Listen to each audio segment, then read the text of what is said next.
Ya, saudara, hari ini akan ada sidang pembacaan nota pembelaan atau pledoi dari terdakwa Richard Eliezer serta terdakwa Putri Chandrawati. Sebelumnya, Verdi Sambo dalam pledoinya menyerang kesaksian Richard Eliezer. Eliezer kita ketahui dituntut 12 tahun penjara oleh JPU, sementara Putri Chandrawati dituntut 8 tahun penjara. Pledoi seperti apa yang akan disiapkan oleh Eliezer, dan tentu tuntutan 12 tahun penjara belum final karena hakimlah yang akan memutuskan dalam vonis. Kita akan memperbincangkan hal ini bersama penasihat hukum dari Richard Eliezer, Bang Roni Talapesi. Dan juga nanti akan ada pakar hukum pidana dari Universitas Al-Azhar, Pak Suparji Ahmad, yang akan bergabung bersama kita nanti. Saya sapa dulu, Bang Roni. Selamat pagi, Bang Roni. Selamat pagi Bang Timothy. Terima kasih sudah bergabung bersama kami hari ini di Breaking News Kompas TV. Bang Roni, mungkin saya ingin bertanya dulu mengenai kondisi Eliezer bagaimana. Kalau kita lihat dalam tuntutan, tampaknya Eliezer cukup terpukul dengan tuntutan yang dibacakan oleh JPU, yaitu 12 tahun, lebih tinggi daripada 3 terdakwa lainnya yang dituntut 8 tahun. Tapi kondisinya bagaimana pasca pembacaan tuntutan hingga hari ini, Bang Roni?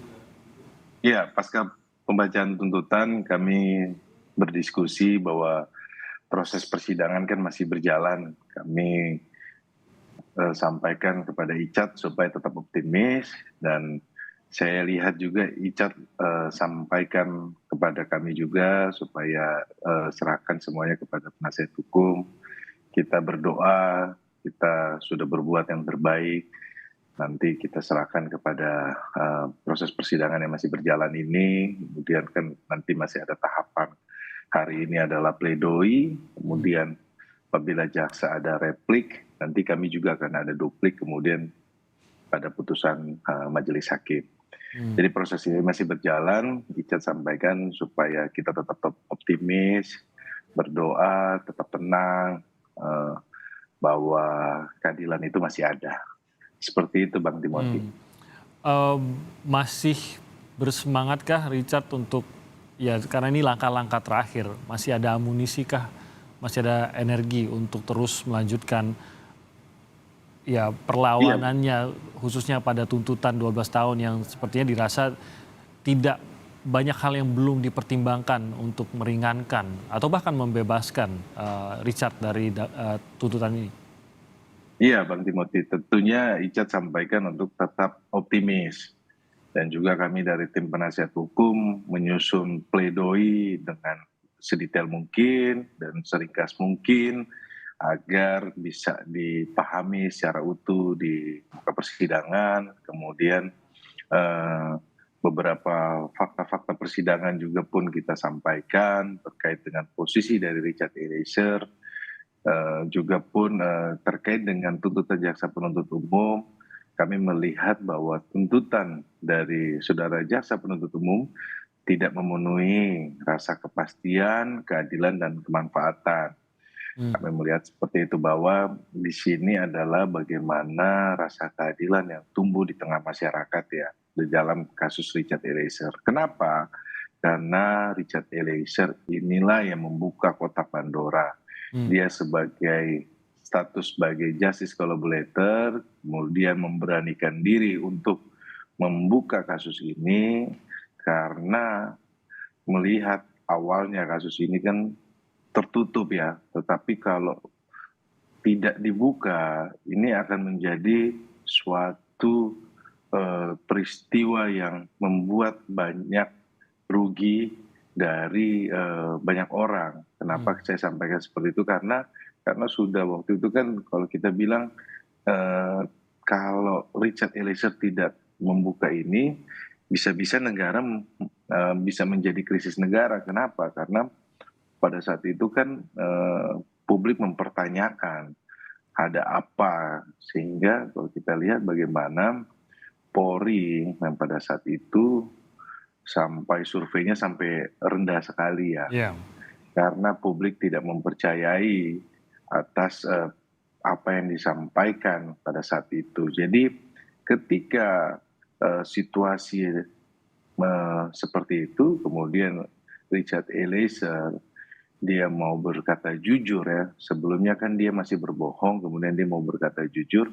Ini mengembalikan rasa kepercayaan publik kepada publik.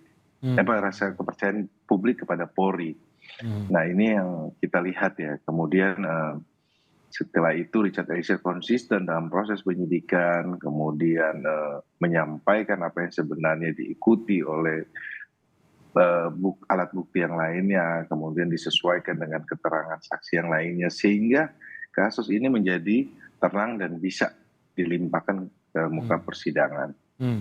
Ini yang perlu saya sampaikan, Bung Timothy, bahwa Mhm. kasus ini bukan kasus biasa. Karena kasus ini adalah pembunuhan berencana yang melibatkan pada saat itu Jenderal Bintang 2 yang posisinya sangat strategis. Mhm. Di mana waktu itu Verdi Sambo sebagai Kadif Propam. Mmm. Jadi ini untuk meluruskan bahwa kasus yang terjadi ini bukan kasus pembunuhan biasa yang seperti yang Iya. disampaikan oleh para pihak-pihak. Bahwa ini adalah kasus yang serius karena melibatkan aparat penegak hukum yang mengerti hukum yang pada saat itu adalah polisinya polisi. Nah, Jadi atas maksudnya banyak interest, banyak kepentingan di balik ini begitu ya? Maksudnya yang Anda sebutkan tidak biasa itu adalah suasana bahkan sampai ke luar ruang sidangnya maksud Anda, Bang Roni? betul, Kak, karena masyarakat pengen tahu apa yang terjadi karena melihat bahwa kasus ini bukan seperti yang biasanya. Mmm. Karena kan banyak pertanyaan pada saat itu, sehingga kalau kita ingat kembali sih, Bapak Presiden sampai ngomong 4 kali kan supaya Iya. kasus ini dibuka secara terang. Jadi ini menggambarkan bahwa kasus ini bukan kasus biasa, Bu Timothy. Mmm. Ini adalah kasus yang serius karena apa, melibatkan Jenderal Bintang 2, kemudian kan melibatkan anak buahnya yang diperintah, Mhm. kemudian bagaimana TKP-nya rusak, CCTV-nya rusak, sehingga Mmm. banyak pertanyaan dari masyarakat luas.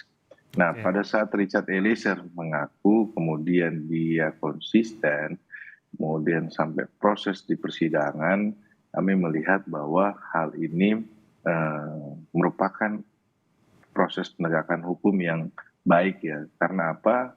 Ada satu sikap dari seorang Bayangkara II yang kemudian dia mengaku apa yang terjadi, kemudian dia konsisten, sehingga dalam proses persidangan ini semua berjalan lancar.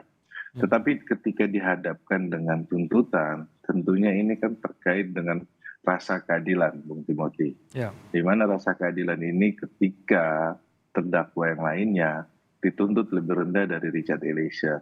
Mmm. Bukan hanya Richard Eliezer dan keluarga yang mempertanyakan, tetapi masyarakat luas dalam hal ini. Mhm. Jadi yang tadi kembali bahwa di awal saya sampaikan bahwa jaksa harus memperhatikan juga Iya. kemanfaatan dari tuntutan ini, Mmm. bahwa perlu kita ingat keluarga dari almarhum, eh, keluarga korban almarhum Joshua itu sudah memberikan maaf kepada Mhm. Richard Eliezer. Mhm. Tetapi proses ini masih berjalan, Bung Timothy, kita akan serahkanlah nanti bagaimana palu hakim yang akan memutus. Iya, jadi mungkin sederhananya tadi yang digambarkan Bang Roni adalah ini bisa terkuak ya berkat Richard Eliezer. Kalau tidak mungkin mengikuti skenario yang sudah disiapkan gitu. Dan ini yang harus dilihat oleh hakim. Tapi mengapa tuntutannya masih lebih tinggi justru daripada para terdakwa yang dalam tuntutan jaksa pun mengatakan masih berbelit-belit dalam memberikan kesaksian mereka atau keterangan mereka, masih berbelit-belit dan banyak hal yang rasanya masih belum jelas didapatkan dari terdakwa lainnya. Tapi di sisi lain, Bang Roni, hal yang seperti yang dikatakan oleh Jampidum juga, yang paling memberatkan adalah masalahnya penarik pelatungnya adalah Richard Eliezer ini, gitu. Yang menyebabkan kematian dari Yosua adalah Richard Eliezer. Dan ini mungkin kalau kita dari tuntutan, ini dinilai lebih berat daripada kesaksian maupun keterangan yang diberikan oleh Richard Eliezer sebagai seorang justice collaborator gitu. Bagaimana Anda bisa mendapatkan keadilan dari pertimbangan ini karena bagaimanapun juga meskipun ia yang membuka semua mengenai kasus ini, tapi di sisi lain ia jugalah yang menarik pelatuknya atau bahkan jadi di kejaksaan itu dirasa menjadi salah satu pelaku utamanya, Bang Roni. Kalau terkait pelaku utama, kami berbeda pandangan ya Bung Timothy, Hmm. bahwa di dalam fakta persidangan bahwa dia leader yang digerakkan, ada orang yang menyuruh Jadi perumpamaannya adalah Richard Eliezer ini sebagai alat. Mhm. Kalau berbicara sebagai alat, dia tidak bisa diminta pertanggungjawaban pidananya. Mmm. Jadi itu yang pertama. Yang kedua, fakta persidangan terungkap bahwa Richard Eliezer ini tidak punya niat jahat Ya. atas korban almarhum Joshua. Kenapa perlu kita sampaikan? Karena di fakta persidangan, Richard Eliezer orang terakhirlah yang dipanggil oleh Verdi Sambo, kemudian orang terakhir yang naik ke dalam mobil. Di dalam dipanggil sebelum naik mobil, itu dipanggil sama ART yang bernama Agus, di mana ART yang bernama Agus sampai sekarang buron, tidak tahu posisinya di mana. Mmm, mmm. Jadi dia orang terakhir yang dipanggil, kemudian mereka dari rumah Saguling ke rumah Duren 3, kemudian sampai di rumah Duren 3, itu juga pun dia dipanggil oleh Verdi Sambo. Dalam posisi itu sebagai yang pangkat paling rendah, berulang-ulang saya sampaikan terkait dengan relasi kuasa ya. Karena dia dalam posisi pangkat paling rendah, kemudian dia tidak bisa punya kesempatan untuk menolak atau memikirkan apa perintah tersebut.